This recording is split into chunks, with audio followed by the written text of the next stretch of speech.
How was that for a slice of fried bread? Tottenham 4, Copenhagen 0. That is how you respond to a pathetic performance against Chelsea on Saturday. Tonight, we played free-flowing football. We were playing passes through the lines. We were winning our 50-50s, winning our duels in the air and on the ground. We played with passion. We played with desire. We simply wanted it more. Clean sheet, 4 goals. What more do you want? I felt like a result on its own would have been great tonight, but many would have, still not felt great about it, considering how well we've performed so far this season overall, in all honesty. Not just the Chelsea game. We haven't had many great performances. So to get a great result and a great performance, what more do you want? What more do you want? Before I delve into any other individual performances, any other moments in that game, takeaways, points that I want to make, the first thing I have to discuss is that goal from Mickey van der Ven. A-train from the boys. Give this geezer the Puskas right now. I'm sorry, there is no other centre-back in the world that can pick up the ball on the edge of their own box, drive to the opposition's box and smash it in the back of the onion bag like a striker. No one else can do that. Am I saying he's the best centre-back in the world? No. But does he possess qualities and ability that no one else does in that position? Yes. A goal from someone like Heung-min Son is incredible. We saw him do it against Burnley, a very similar goal. But he's a winger. Don't get me wrong, it was absolutely outstanding. I'm not taking anything away from that. I'm just heaping more praise on this because it came from a centre-back. It's not a winger or a striker or even an attacking midfielder picking it up deep and driving. It's a centre-half. And he just blitzes their team. Men against boys. Not only is it how he controls the ball and keeps it so close to his feet, it's how quickly he's moving when he's doing that. How he's using his body to just brush players aside. If you listen to the commentators, they weren't saying, why does someone put a foot in? Because if they do, they probably get sent off. He's away. There is no catching that man there. And that was honestly special. That was one of the most special goals I've seen scored in general. Up there, I can't think of a more special goal scored by my football team right now. The Victor Wanyama one is up there for different reasons against Liverpool, but that was unbelievable. And I haven't celebrated a goal like that probably since that Victor Wanyama one. And I was a lot younger then, so I haven't celebrated a goal like that ever. The goal in the Europa League final, obviously, that was more emotional for me, but it was a scrappy goal to see a centre-back. And yes, I will keep reiterating his position because it makes it better. A centre-back pick up the ball on the edge of his own box. Edge of his own box. I'm so excited I can't even speak properly. To see a centre-back pick up the ball on the edge of his own box, take on an entire team and just rifle it in. No one else in our team, no one else in the Premier League can do that.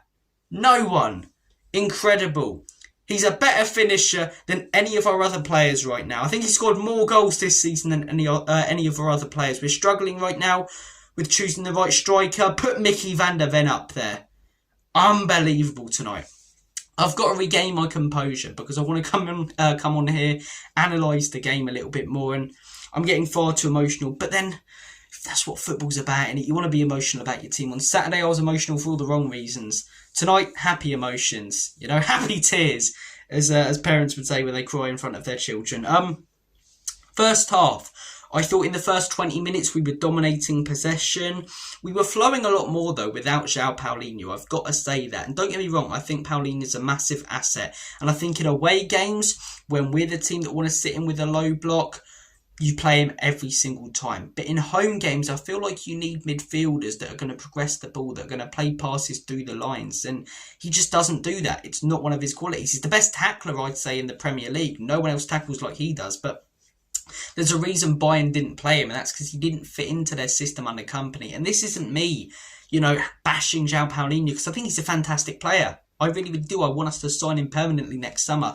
I just think there are certain players for certain games. Different strokes for different folks.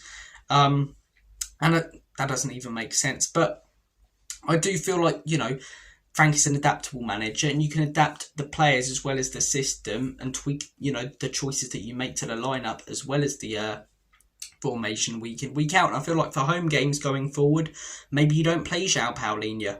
When we, want to be the team taking initiative, when we want to be the team on the front foot controlling the game, maybe you look at playing Sarr and Bentancur in that double pivot, because we're just flowing a lot more. Yeah, Sol was playing quite a few passes forward that weren't working out. Same with Xavi Simons ahead of them. I'll get onto him in a second, but constantly the right idea instead of just backwards, sideways, backwards, sideways, backwards, sideways, and then forced to just smash it long into space for the opposition to pick it up like we saw against Chelsea, you know. Passes that were actually taking risks, and when they did pay off, they created chances. You know, when the sideways passes pay off, they do nothing but put more pressure on us. They might look good, you know, on the stat page or spreadsheet at the end of a game, but on the eye, they don't do anything. And yeah, I thought that double pivot worked so well tonight. I thought Bentancur, unbelievable in the first half, unbelievable in the second half. Mickey van der Ven will probably get man of the match for that goal, and I'm not going to have a go at that, but Bentancur, I don't think he lost the ball once. I really, really don't. And after a really poor performance on the weekend, what a way to respond, man. What a way to respond. Full credit to him. Xavi Simons, I was a bit gutted for him to be taken off, and the most exciting part of the game came when he was taken off the pitch. But I thought he looked good tonight.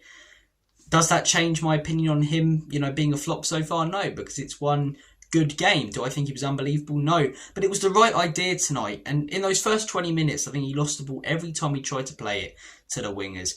But I wasn't having a go at him. I wasn't losing it like I was against Chelsea. Against Chelsea, it was backwards. It was sideways. When he got the ball, we didn't know what to do.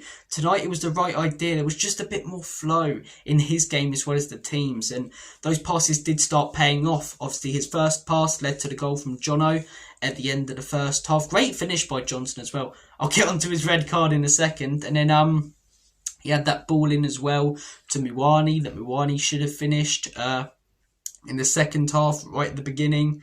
Should have had an assist as well. So I thought Xavi was promising tonight. I really, really do. Porro, fantastic tonight. Great ball after great ball. Should have had a few assists.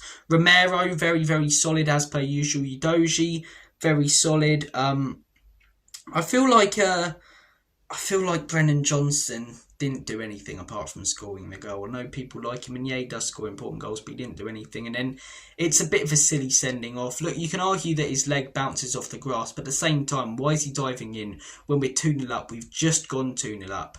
And yeah, the man's clearly gone past him there for Copenhagen. I don't know why he's diving in there like we're, you know, getting overloaded here and we're 1-0 down and we're going to be out the game. You know, it's a desperation tackle when we're actually quite comfortable. But it did actually lead to us being better. As I say, we scored our second goal right at the beginning of the second half. I thought throughout most of the first half we were quite dominant. Last 10-15 minutes we were still in control, still the better team.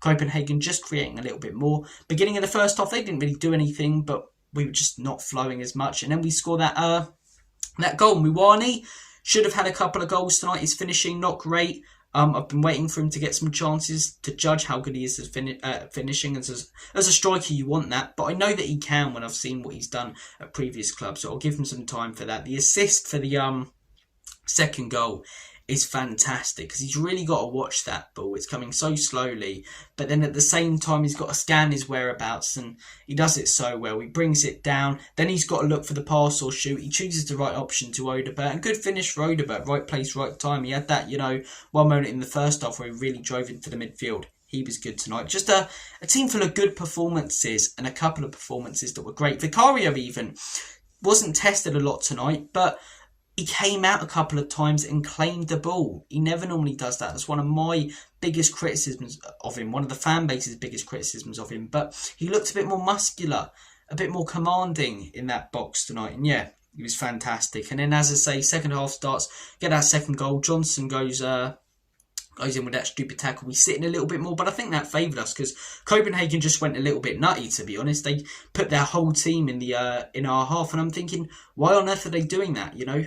Just control the ball a little bit, get a feel for it, play a few I know I just had a go at backwards and sideways passes, but play a few of them just to get a little bit comfortable on the ball and then start taking a few risks to get yourselves back into the game. Because 2-0, it's not over, but commit their whole, you know, team into our half as if, you know, they need last minute winner here, otherwise they're knocked out of the Champions League.